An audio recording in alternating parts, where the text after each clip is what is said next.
حضرت محمد صلی اللہ علیہ وسلم کے بعد اسلام میں فرقے کیسے بنے؟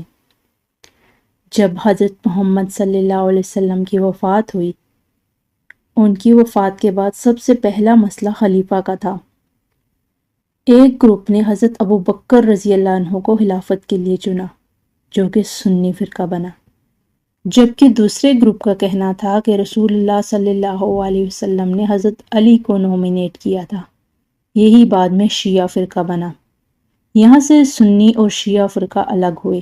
اس کے بعد حضرت علی رضی اللہ تعالیٰ عنہ اور معاویہ رضی اللہ تعالیٰ عنہ کے درمیان اختلافات ہوئے، جس کے نتیجے میں مسلمانوں میں جنگ صفین ہوئی۔ کچھ لوگ دونوں سے الگ ہو گئے، جس کے نتیجے میں خوارج فرقہ بنا۔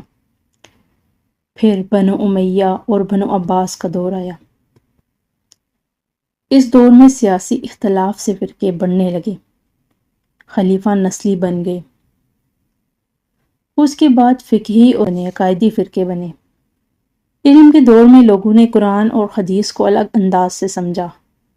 فقہی فرقے جس میں حنفی، شافعی، مالکی، حنبلی بنے، پھر عقائدی فرقے بنے، اور اب جو جدید فرقے ہیں وقت کے ساتھ اور فرقے بننے کے، جن میں دیوبندی، بریلوی، سلفی، احمدیہ، جو مختلف عقیدے رکھتے ہیں۔ اسلام تو ایک ہے، فرقے لوگوں کے سمجھنے اور سیاسی اختلاف کی وجہ سے بنے۔